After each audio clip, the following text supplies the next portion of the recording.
మధ్యలో మీరు నాకు అనుగ్రహించిన కృపను బట్టి, మీ లేఖనాలు బోధించడానికి నిలబడడానికి నాకు ఇచ్చిన అవకాశమును బట్టి మిమ్మల్ని మహిమపరుస్తూ ఉన్నాను. నేను ఇక్కడ నిలబడుతున్నప్పుడు మనుష్య జ్ఞానయుక్తమైనటువంటి మాటలను కాకుండా పరిశుద్ధాత్మ చేత నింపబడినటువంటి వాడనై మాట్లాడుటకు నన్ను మీ ఆత్మతో నింపండి. అలాగే సంఘం వింటుండగా వినగల చెవి, గ్రహించే మనసు, పాటించే జీవితాలు మాకందరికీ దయచేయమని యేసుక్రీస్తు వారి శ్రేష్టమైన నామంలో ప్రార్థించి స్తుతించి అడిగి వేడుకుంటూ ఉన్నాం తండ్రి, ఆమేన్. ప్రియులరా, పరిశుద్ధ గ్రంథంలో నుంచి మనము చదువుకున్న వాక్య భాగము 1 కొరింథీయులకు రాసిన పత్రిక 15వ అధ్యాయము 12వ వచనాన్ని మనం ఇవాళ ధ్యానం చేసుకుంటూ ఉన్నాం. అయితే ఈ సంవత్సరం మన కొరకు ఏర్పాటు చేయబడిన వాక్య అంశము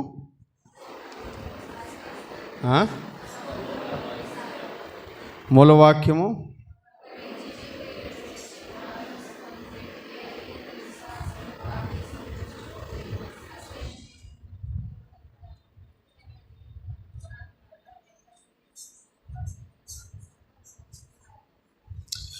హెబ్రీలకు రాసిన పత్రిక 6వ అధ్యాయం 1-2 వచనాలని మూలవాక్యముగా దేవుని వాక్యాన్ని మనం ధ్యానం చేసుకుంటూ ఉన్నాం. ఈ భాగాన్ని మనం చూస్తూ ఉండేటప్పుడు ఈ వచనంలో 3 భాగాలు మనకు కనబడతాయి. మొదటిది నిర్జీవ క్రియలను విడిచిపెట్టుట, రెండవది క్రీస్తుని గురించిన మూలోపదేశములను మానివేయుట, మూడవది సంపూర్ణతలోనికి సాగిపోవుట. ఈ 3 విషయాల్లో మొదటి భాగం నిర్జీవ క్రియలు అనే అంశాన్ని గురించి మనం 15 వర్తమానాలు విన్నాం. దీనికి ఆధారంగా ద్వితీయోపదేశకాండము, సంఖ్యాకాండము ఆ రెండిట్లో ఉన్నటువంటి విషయాలని మనము ధ్యానం చేసుకోవడం జరిగింది ప్రియమైనటువంటి వారలారా.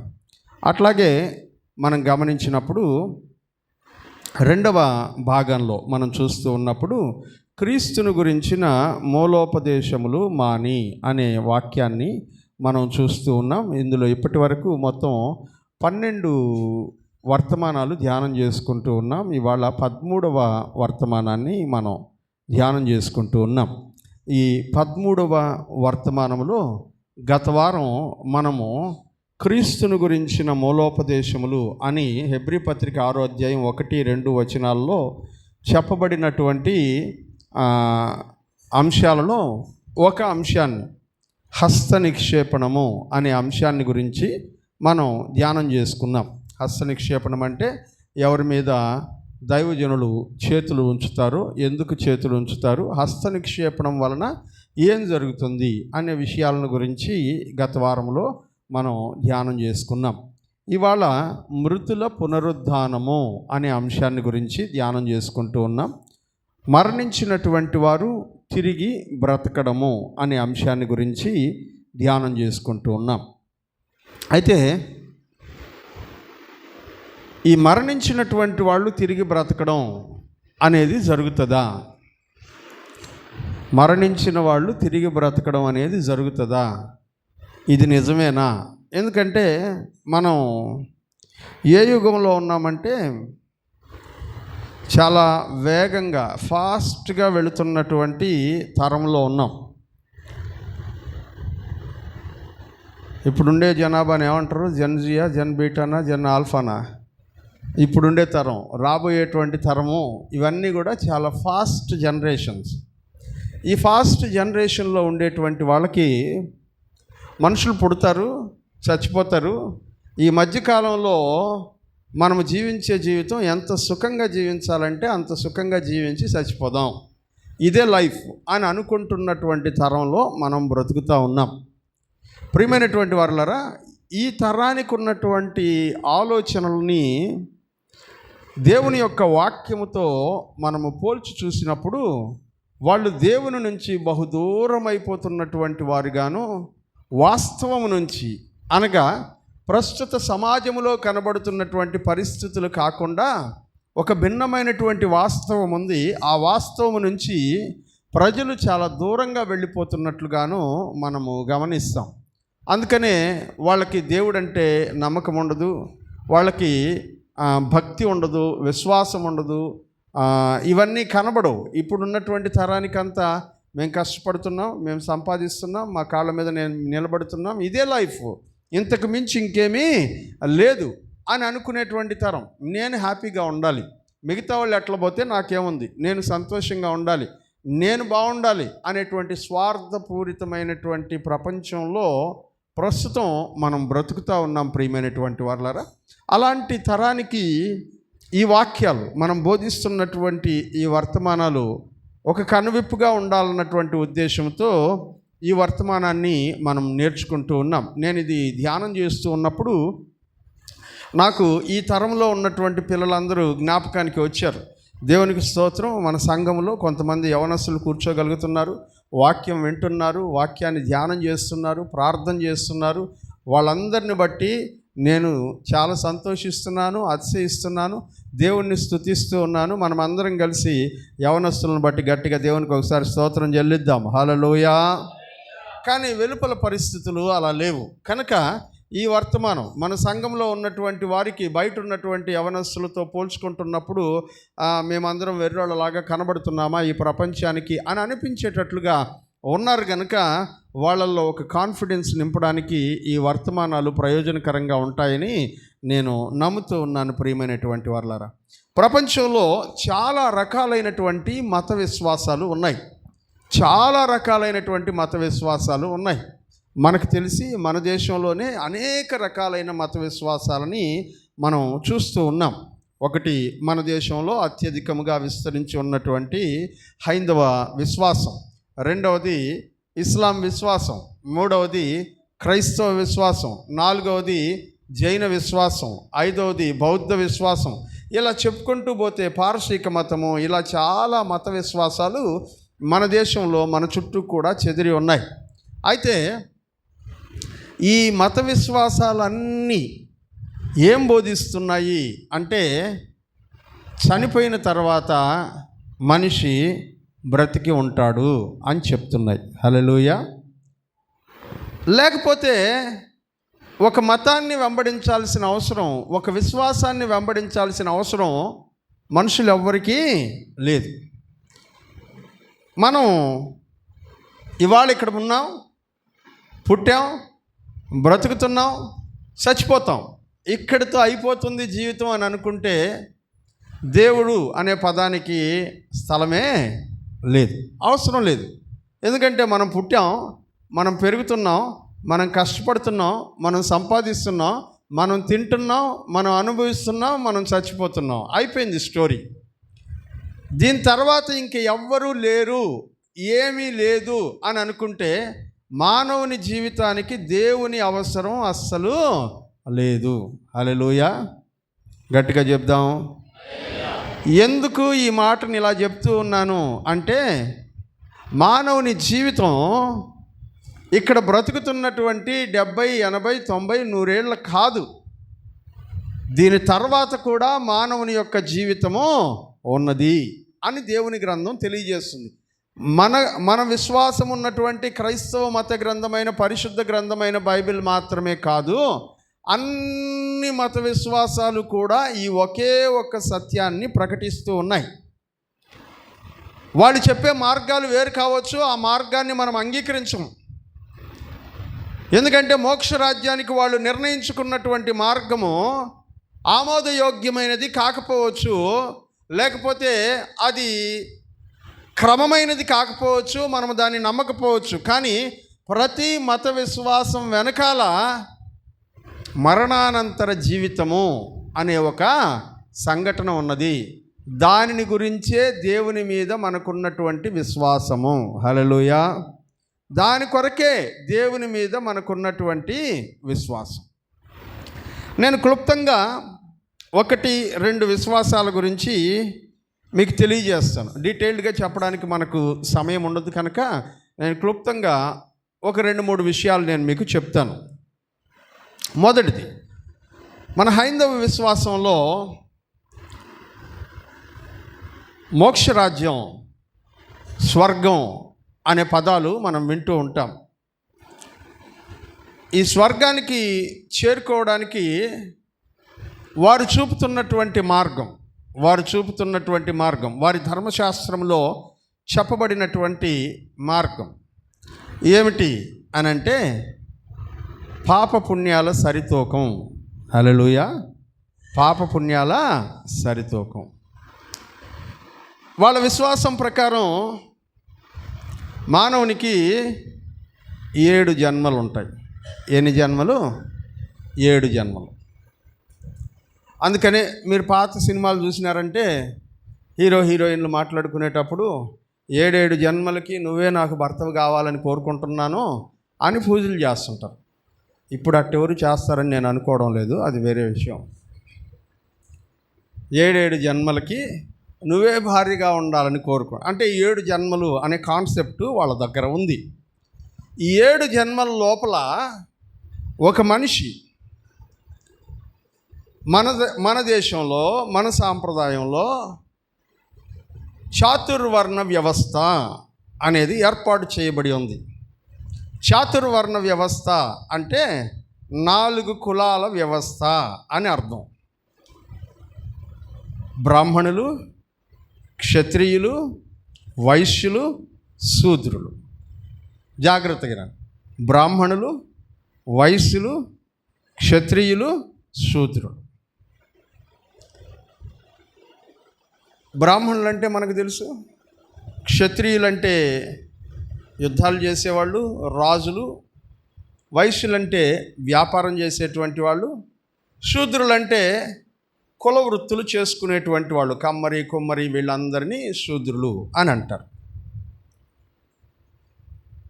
ఒక మనిషి పుట్టిన తర్వాత వీటిలో ఏ వర్ణంలో పుట్టినా సరే వాడు ఈ జన్మలో జీవిస్తున్నటువంటి జీవిత విధానమును బట్టి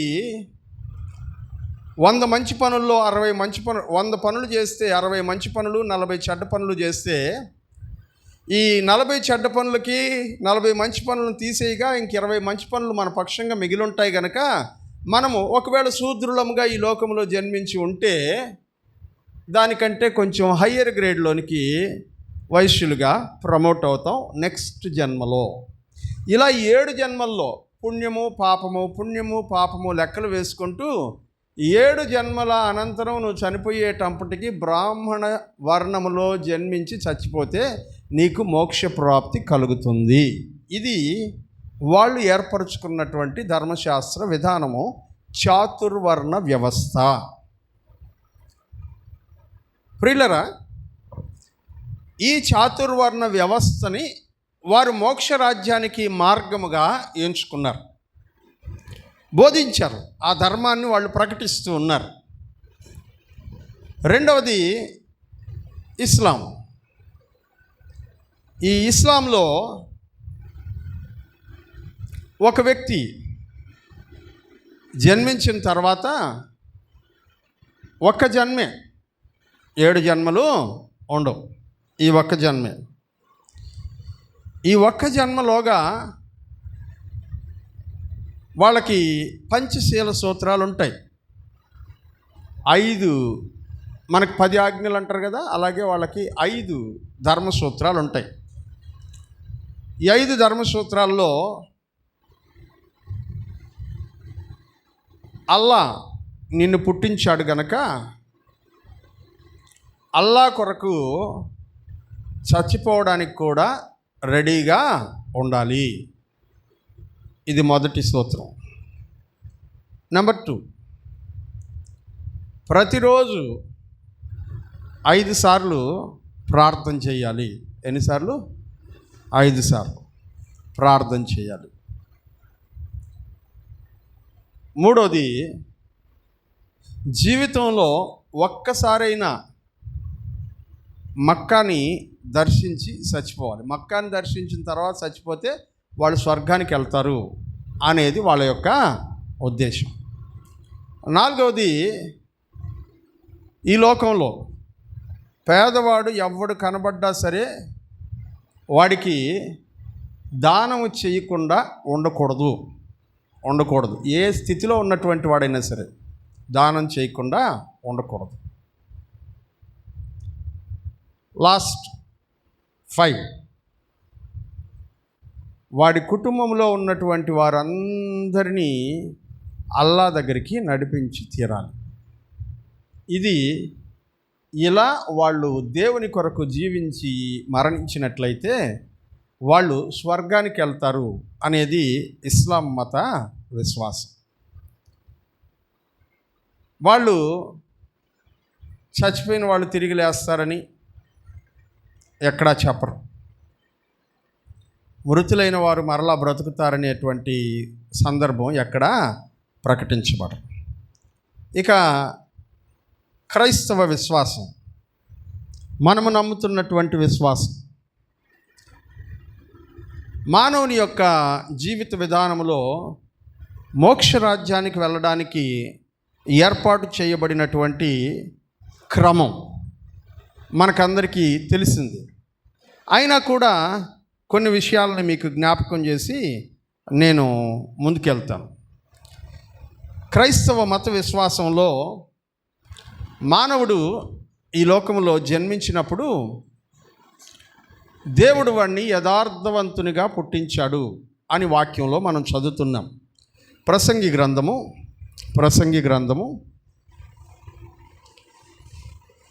5వ అధ్యాయం చివరి వచనం అనుకుంటాను, చూడండి.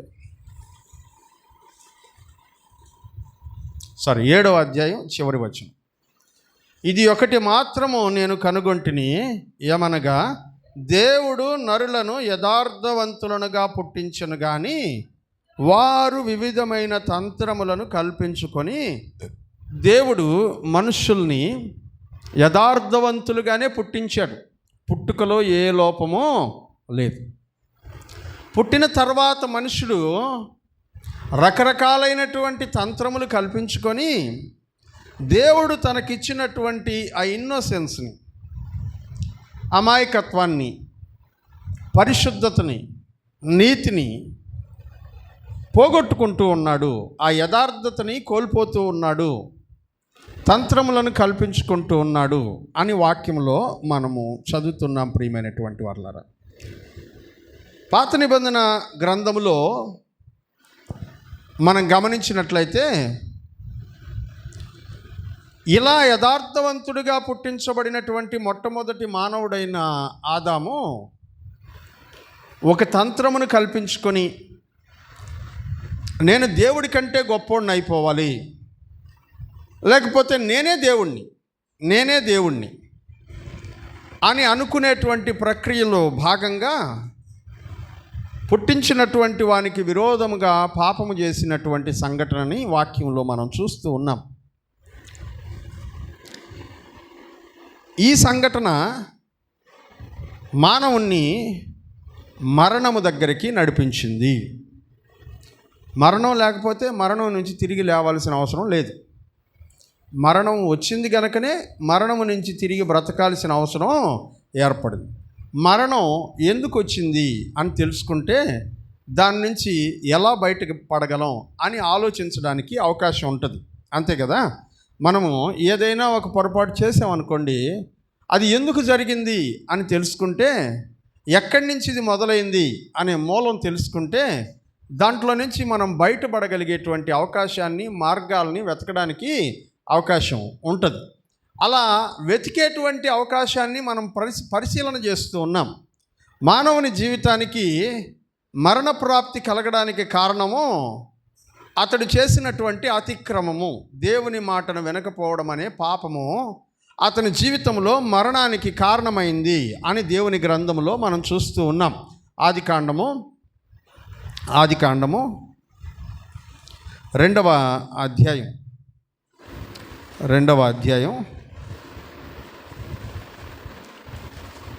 16-17 వచనాలు మనం చూద్దాం.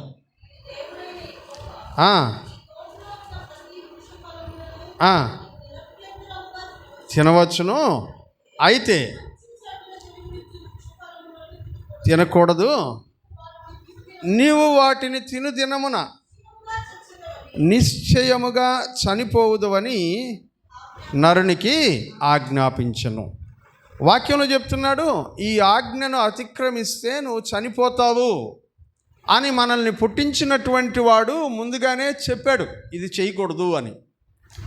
కానీ ఆదాము గారి ఎగ్జైట్మెంట్ ఏంటో మనకు తెలియదు, కానీ అతిక్రమించాడు. దానివలన మరణం సంపాదించుకున్నాడు. ఆ మరణం వంశపారంపర్యంగా మన అందరికీ రావడం జరిగింది. హల్లెలూయా. ఈ వంశపారంపర్యంగా జెనెటికల్గా మన యొక్క శరీరంలోనికి, మన యొక్క ఆత్మలోనికి ఈ మరణం అనేటువంటిది ప్రవేశించింది. ఈ మరణము నుంచి మనిషి తప్పించుకుంటే, ఇంతకుముందు దేవుడు మనిషిని ఎందుకొరకు సృష్టించాడో ఆ పనిలో నిమగ్నమయ్యే అవకాశం మరలా ఉంటుంది. మరి దీని నుంచి తప్పించబడ్డానికి మార్గం ఏమిటి? ఈ మరణము నుంచి మనుషులు తిరిగి లేవగలిగేటువంటి అవకాశము ఉన్నదా? అసలు ఈ కాన్సెప్ట్, ఈ ఆలోచన ఎలా ప్రారంభమైంది, ఎప్పుడు ప్రారంభమైంది, దీనివలన ప్రయోజనాలు ఏంటి, వీటిని గురించినటువంటి కొన్ని అంశాలు ఇంట్రొడక్టరీ మెసేజ్ మాత్రమే మనం వినబోతున్నాం. దేవుని చిత్తమైతే నెక్స్ట్ వీక్లో దీని గురించినటువంటి పూర్తి మెసేజ్లోనికి మనం వెళ్ళబోతూ ఉన్నాం. ప్రియమైనటువంటి వారలారా, అయితే ఈ మరణానికి కారణం మానవుని జీవితంలో జరిగిన పాపము. ఇది వాక్యం మనకు తెలియజేస్తుంది. ఈ పాపమును మన జీవితంలో నుంచి తీసివేయగలిగితే మరణము మానవుని జీవితమును తాకడానికి అవకాశము లేదు. మరణము అతన్ని ఏమీ చేయలేదు అని వాక్యంలో మనము చూస్తూ ఉన్నాం. దీనికి సంబంధించినటువంటి విషయాలను మనం గమనించినప్పుడు పాత నిబంధన గ్రంథంలో మరణమును గెలవడానికి లేదా మరణించిన వాడు తిరిగి బ్రతకడానికి అవకాశములు ఉన్నాయి అని పాత నిబంధన గ్రంథంలోని కొన్ని సంఘటనలు మనకు తెలియజేస్తూ ఉన్నాయి. అన్ని సంఘటనల్ని మనం ధ్యానించుకోవడానికి సమయం లేదు కనుక ఒక 3 సంఘటనల్ని నేను మీకు పరిచయం చేస్తాను. మొదటి రాజుల గ్రంథము 17వ అధ్యాయము, మొదటి రాజుల గ్రంథము 17వ అధ్యాయము 17వ వచనము నుంచి 24వ వచనం వరకు మనం చదువుకుందాం. అటు తరువాత ఆ ఇంటి యజమానురాలైన ఆమె కుమారుడు రోగి అయి ప్రాణము నిలబెట్టలేనంత వ్యాధి కలిగిన వాడై ఉండగా ఆమె ఏలియాతో, దైవజనుడా, నా యొద్దకు నీవు రానిమిత్తమేమి? నా పాపమును ఏం చెప్తుందామే? నా పాపమును నాకు జ్ఞాపకము చేసి నా కుమారుని చంపుటకై నా యొద్దకు వచ్చితివా అని మనవి చేయగా అతడు, నీ బిడ్డను నా చేతికిమ్మని చెప్పి ఆమె కౌగిటిలో నుండి వానిని తీసుకొని తానున్న పై అంతస్తు గదిలోనికి పోయి తన మంచం మీద పడుకుని పెట్టి, యెహోవా నా దేవా, నన్ను చేర్చుకొనిన ఈ విధవరాలి కుమారుని చంపునంతగా ఆమె మీదకు కీడు రాజేసితివా అని యెహోవాకు మొరపెట్టి ఆ చిన్నవాని మీద 3 సార్లు పారదాచుకొని, యెహోవా నా దేవా, నా మొర ఆలకించి ఈ చిన్నవానికి ప్రాణము మరలా రానిమ్మని యెహోవాకు ప్రార్థించగా యెహోవా ఏలియా చేసిన ప్రార్థన ఆలకించి ఆ చిన్నవానికి ప్రాణము మరలా రానిచ్చినప్పుడు చాలు. వాక్యంలో మనం చూస్తున్నాము, ఏలియా అనబడినటువంటి దైవజనుడు తనకి ఆతిథ్యం ఇచ్చి భోజనం పెట్టి పోషిస్తున్నటువంటి ఒక తల్లిగారి కుమారుడు చనిపోతే ఆమె వచ్చి అడిగిందంట, అయ్యా నేను పాపం చేశానని నాకు తెలుసు, ఇప్పుడు నువ్వు వచ్చి నా ఇంట్లో ఉండగానే నా పాపం బయటపడి నా కొడుకు చచ్చిపోయినాడు, మరి నేనేం తప్పు చేశాను, నీకు భోజనం పెట్టడమే తప్ప అన్నట్టుగా మాట్లాడితే ఆవిడెళ్ళి చెప్పగానే ఏలియా ఆ బిడ్డను తన చేతుల్లోకి తీసుకొని తన గదిలోనికి వెళ్ళి పడుకోబెట్టి ప్రార్థన చేయగా చనిపోయినటువంటి ఆ కుమారుని ప్రాణము మరలా వచ్చింది.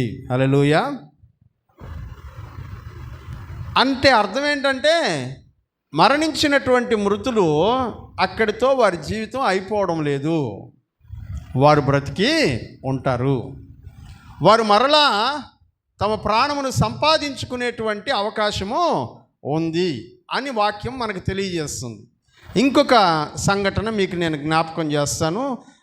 రెండవ రాజుల గ్రంథం 4వ అధ్యాయం 32వ వచనం చదువుదాం.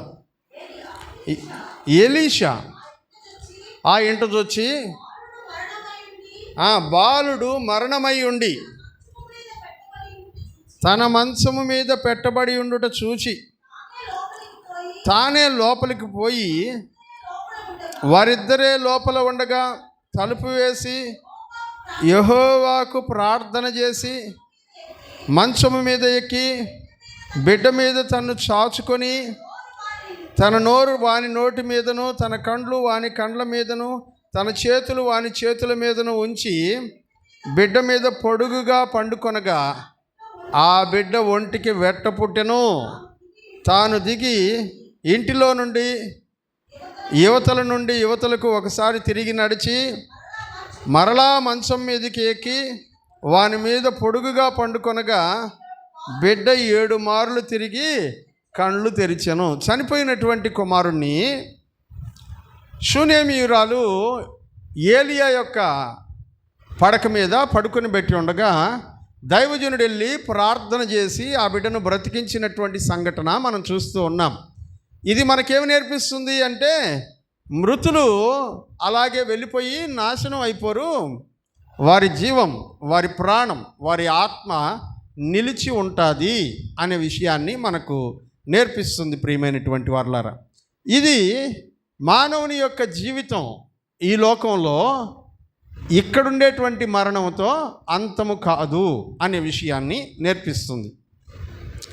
రెండవదిగా మనం గమనించినప్పుడు మరి మానవుని యొక్క జీవితంలో మరణం అంతం కాకపోతే ఏమవుతుంది అని అంటే, మానవుడు అని నువ్వు అనుకుంటున్నటువంటి మన యొక్క శరీరంలో దేవుడు జీవాత్మను ఉంచి ఉన్నాడు అని వాక్యంలో మనం చూస్తాం. ఆదికాండము 2వ అధ్యాయము 7వ వచనంలో మనం చదువుతూ ఉన్నప్పుడు దేవుడు నేల మంటితో నరుని నిర్మించి వాని నాసికారంధ్రములో జీవవాయువును ఊదగా నరుడు జీవాత్మ ఆయను అని వాక్యంలో చదువుతున్నాం. నరుడు ఏమైనాడంట? జీవాత్మ ఆయను.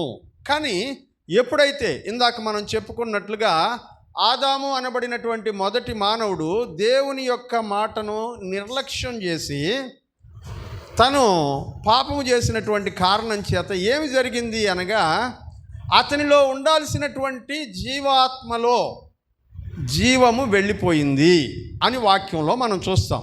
ప్రసంగి గ్రంథము 12వ అధ్యాయము 7వ వచనాన్ని మనం గమనిద్దాం ప్రియులారా. ప్రసంగి గ్రంథము 12వ అధ్యాయము 7వ వచనం. మన్నైనది వెనుకటి వలె మరలా భూమికి చేరును, ఆత్మ దానిని దయచేసిన దేవుని యొద్దకు మరలా పోవును అని చెప్తుంది. ఏమున్నాయంట?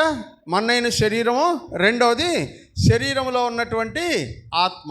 కానీ దీనిలో ఏమి లేదంట, జీవము లేదు అని వాక్యంలో మనం చదువుతున్నాం. కానీ దేవుడు మనిషిని సృష్టించినప్పుడు మనిషిలో ఏముండిందంట? జీవాత్మ ఉండెను అని వాక్యంలో మనం చూస్తున్నాం. జీవము లేనటువంటి ఆత్మ మాత్రమే మానవునిలో ప్రస్తుతం ఉంటూ ఉన్నది. జీవం ఎక్కడికి వెళ్ళిపోయింది అంటే దేవుడు అన్నాడు కదా, నీవు ఈ పండు తిను దినమున నిశ్చయముగా చచ్చితం అంటే జీవం వెళ్ళిపోవడం. దేవుడు తన జీవాన్ని మనిషిలో నుంచి తీసివేసుకొని ఈ శరీరం బ్రతకడానికి అవసరమైనటువంటి ఆత్మను, ప్రాణమును అతని యొక్క దేహములో ఉంచాడు గనక మానవుడు ఇలా బ్రతుకుతూ ఉన్నాడు. కొంతకాలం అయిపోయిన తర్వాత చనిపోతున్నాడు, కొంతకాలం అయిపోయిన తర్వాత చనిపోతూ ఉన్నాడు. ఈ మరణమును అనగా ఈ జీవము లేనటువంటి మనిషి కొంతకాలం అయిన తర్వాత చనిపోతున్నాడు కదా, దాన్ని ఆపాలి అంటే మనుష్యుని లోపలికి తిరిగి దేన్ని తీసుకొని రావాలంట? దేవుని యొక్క జీవమును తీసుకొని రావాలి. హల్లెలూయా. దేవుని యొక్క జీవమును తీసుకొని రావాలి. ఈ జీవము ఎక్కడ దొరుకుతుంది అంటే ఎవరి దగ్గర ఉండదు, అది దేవుని దగ్గర మాత్రమే ఉంటుంది. వాక్యములో అంటున్నాడు ప్రభు అయినటువంటి యేసుక్రీస్తు, నేనే మార్గమును సత్యమును జీవమునై ఉన్నాను. అంటే మనిషిలో నుంచి వెళ్ళిపోయినటువంటి జీవము ఎవరు అంటే యేసు ప్రభు. హల్లెలూయా. యేసు ప్రభు చెప్పాడు ఈ మాట, నేనే మార్గమును సత్యమును జీవమును అని అన్నాడు. ఆ జీవం మనుషుల్లో నుంచి వెళ్ళిపోయింది గనక మానవునికి మరణము అనేది ప్రాప్తించడం ప్రారంభమైంది. కానీ ఎప్పుడైతే ఆ జీవము మరలా మానవుని యొక్క శరీరములోనికి చేర్చబడుతుందో అప్పుడు మానవుడు చిరకాలము జీవించువాడిగా మారేటువంటి అవకాశము ఉంది అనే మాటల్ని మీకు నేను జ్ఞాపకం చేస్తూ ఉన్నాను ప్రియమైనటువంటి వారలారా. అందుకే ఈ వాక్యం మనం చదువుతూ ఉండేటప్పుడు మనం గమనించాల్సినటువంటి లోతైన తత్వం ఏమిటి అనగా, ఈ జీవాన్ని తిరిగి మనిషి యొక్క దేహములో ఎలా ప్రవేశపెట్టాలి అనే దాన్ని మాత్రమే ఆలోచించాలి. అందుకనే యేసు ప్రభు అన్నాడు, పరలోకము నుంచి దిగి వచ్చిన జీవాహారమును నేనే అన్నాడు. పరలోకం నుంచి దిగి వచ్చిన జీవాహారమును, అది నీ శరీరంలోనికి భాగమైపోవాలి. ఆ జీవము నీలో నిలిచిపోవాలి. ఆ జీవము నీలో నిలిచి నువ్వు జీవాత్మగా మారితే ఈ శరీరానికి ఏముండదంట, మరణము ఉండదు. హల్లెలూయా. ఇది పరలోక రాజ్యానికి, స్వర్గానికి, మోక్షానికి తీసుకెళ్ళిపోబడుతుంది. అందుకనే ఈ లోకములో యేసు ప్రభువునందు విశ్వాసం ఉంచు వారు మాత్రమే పరలోకం వెళతారు అని మనం చెప్పడానికి ఏకైక కారణం ఏంటంటే, మనుష్యునిలో నుంచి వెళ్ళిపోయినటువంటి జీవమైన యేసు ప్రభువారు తిరిగి మనుషుని యొక్క దేహములో ప్రవేశిస్తేనే ఆ మనిషి జీవాత్మగా మారుతాడు. జీవాత్మగా మారినటువంటి వాడు దేవుని సన్నిధిలో ఉంటాడు. మరణమును ఎరగకుండా దేవునితో పాటు బ్రతికేటువంటి అవకాశం కలిగినటువంటి వాడై ఉంటాడు.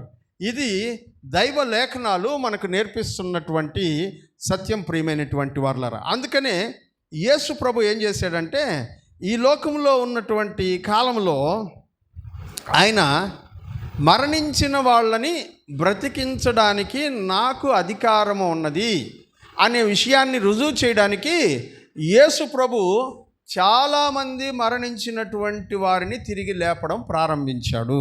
హల్లెలూయా. చాలామంది మృతులైనటువంటి వారిని, మరణించినటువంటి వారిని తిరిగి లేపడం ప్రారంభించాడు అని వాక్యంలో మనం చూస్తూ ఉన్నాం. ఉదాహరణలు చెప్తాను. రేపటి వారం దేవుని చిత్తమైతే దీని గురించినటువంటి పూర్తి వివరాల్లోనికి మనం వెళ్ళి వాక్యాన్ని ధ్యానం చేసుకునేటువంటి ప్రయత్నం చేద్దాం.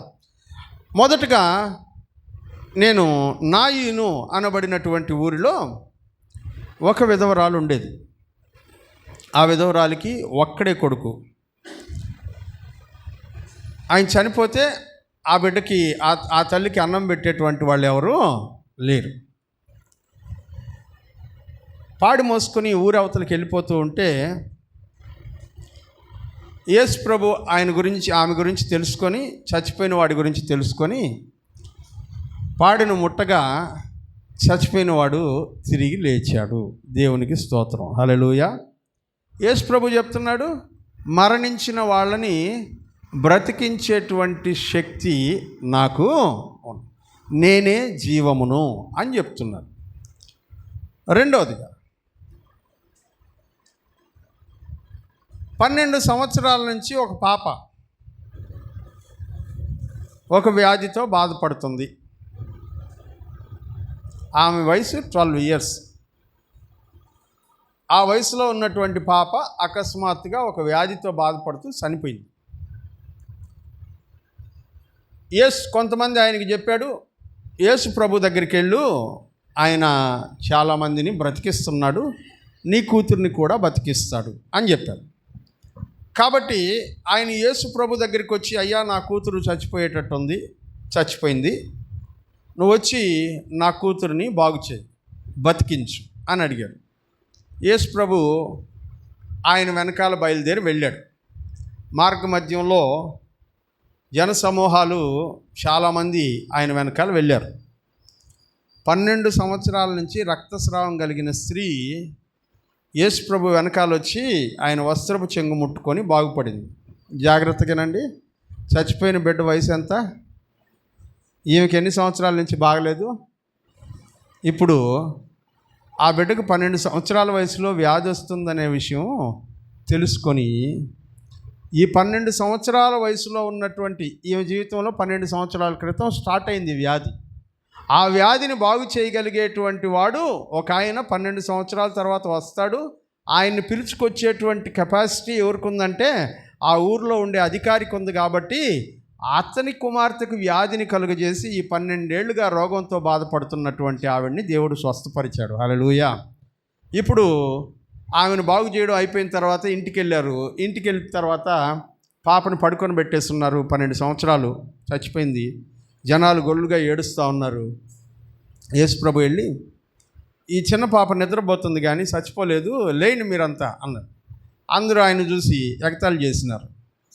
యేసుప్రభు అన్నాడు, నీకు నమ్మకం ఉంటే ఆ పాప బతుకుతుంది, నువ్వు రా నా వెనకాల అని వాళ్ళ తల్లిదండ్రులని, పేతురు, యోహాను, యాకోబు అనబడినటువంటి 3 శిష్యుల్ని తనతో పాటు తీసుకొని వెళ్ళి ఆ బిడ్డ దగ్గరికి వెళ్ళి చేయి పట్టుకొని లేపి, తలితా కుమి చిన్నదానా లేయి అని చెప్పగానే ఆమె లేచి కూర్చుంది.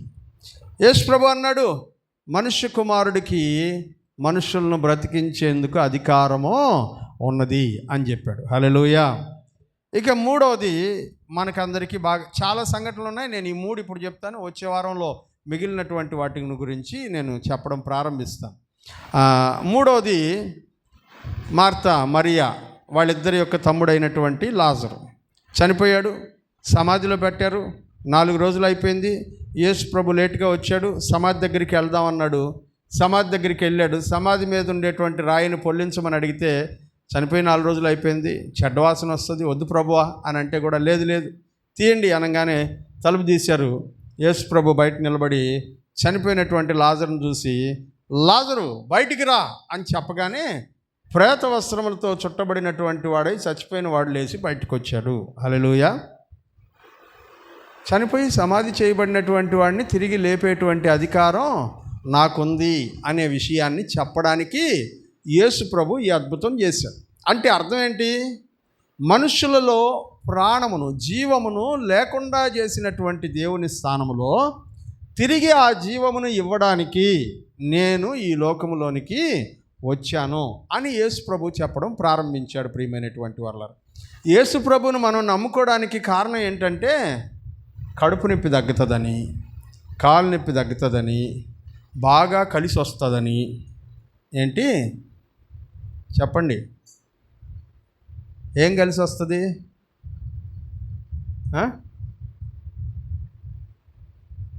ఎందుకు చాలామంది యేసు ప్రభువుని నమ్ముకుని వదిలిపెట్టి వెళ్ళిపోతున్నారు తెలుసా? ఆ దేవుడు మాకు కలిసి రాడులే, ఆ దేవుడు మాకు కలిసి. ఇందుకోసం కాదు యేసు ప్రభువుని నమ్ముకోవాల్సింది. ఈ హృదయంలో ఉన్నటువంటి జీవం వెళ్ళిపోయింది. ఆ జీవము యేసు ప్రభువే. ఆ జీవము తిరిగి నా హృదయంలోనికి వచ్చినట్లయితే నేను పరలోకంలో, స్వర్గములో దేవునితో పాటు యుగయుగాలు జీవించగలుగుతాను, మోక్షరాజ్యానికి వెళ్తాను అనేటువంటి నిరీక్షణ. అందుకనే భక్తుడైనటువంటి పౌలు గారు ఈ మాటను చెప్తున్నాడు. చదువుకుందాం. 1 కొరింథీయులకు రాసిన పత్రిక 15వ అధ్యాయం. 1 కొరింథీయులకు రాసిన పత్రిక 15వ అధ్యాయం.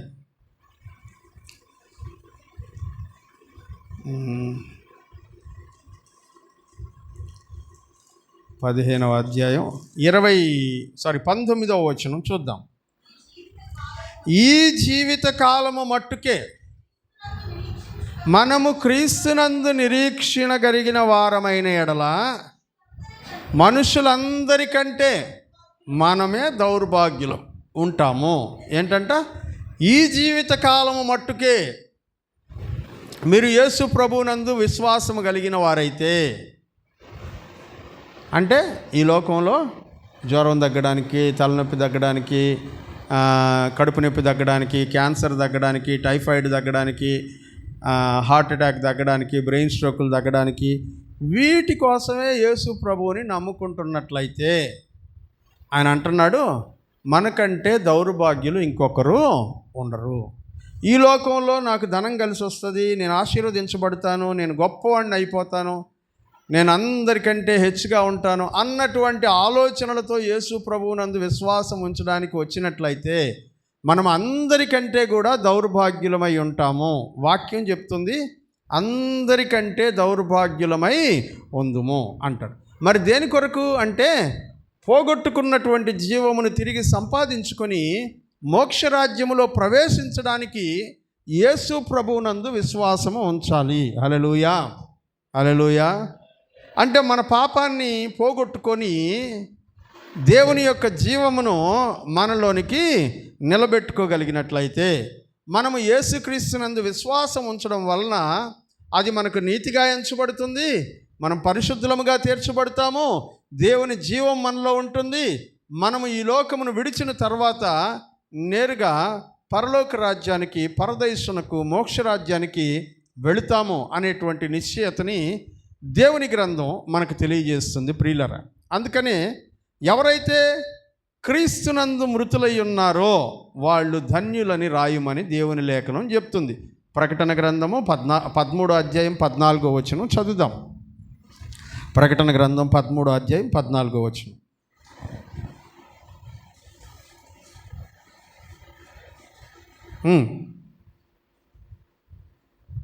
పద్నాలుగు 13.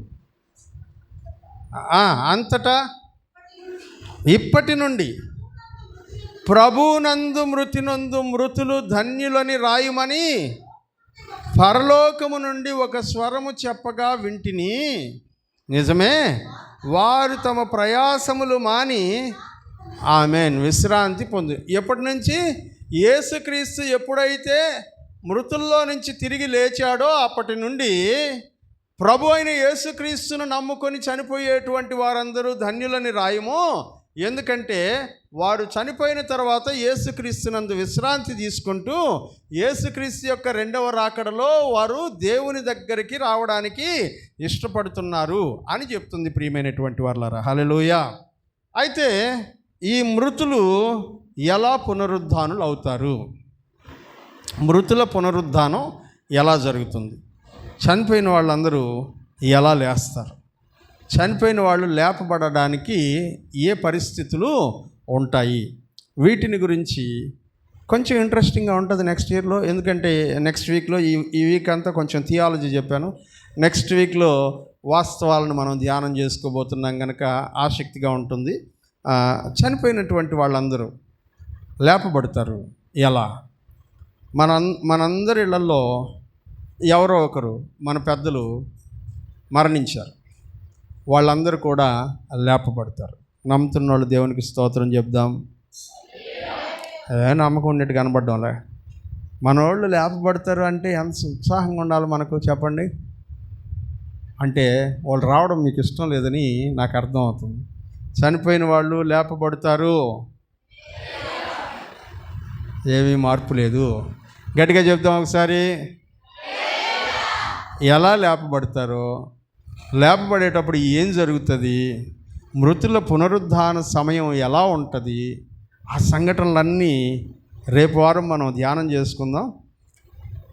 మీరు చూస్తారు, మీ కళ్ళ ముందే అలా లేచి వస్తున్నటువంటి మీ వాళ్ళని మీరు చూస్తారు. తలలోంచండి ప్రియులారా, ప్రార్థన చేసుకుందాం.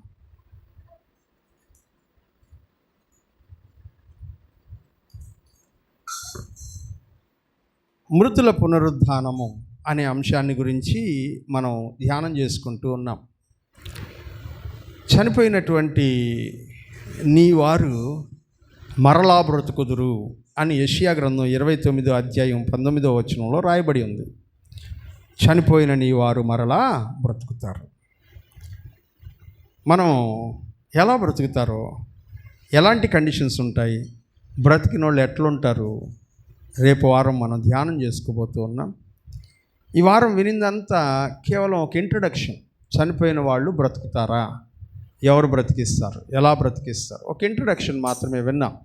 దేవుని చిత్తమైనట్లయితే రేపటి వారంలో ఓ ఫుల్ ఫ్లెడ్జ్డ్ మెసేజ్ని దీని మీద మనం వినబోతూ ఉన్నాం కనుక ప్రార్థనాపూర్వకంగా రావాల్సిందిగా మనవి చేస్తూ ఉన్నాను. అయితే అంతకంటే ముందు ఇవాళ నీకు నేర్పించినటువంటి పాఠంలో నువ్వు మరణించడానికి కారణం పాపం.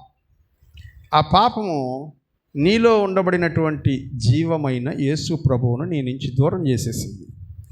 ఇప్పుడు ఆ జీవమైనటువంటి యేసు ప్రభు మరలా నీ హృదయంలోనికి వస్తే నువ్వు తిరిగి జీవాత్మ కలిగిన వాడవుగా మారుతావు. ఆ జీవాత్మను కలిగి ఉన్నటువంటి నువ్వు ఎలా దేవునితో నమ్మకంగా బ్రతకాలో ఇవాళ నేర్చుకున్నావు. జీవాత్మను పొందడానికి యేసు ప్రభువుని నీ హృదయంలో ఆహ్వానించు. ఎందుకంటే ఆయన అన్నాడు, నేనే జీవమును అన్నాడు. ఆ జీవమును మనం స్వీకరించి ప్రభునామాన్ని బట్టి స్తుతిస్తూ ఆయన గణపరిచి ముందుకెళ్దాం ప్రియులరా. ప్రార్థన చేసుకుందాం. అలాగే ప్రార్థన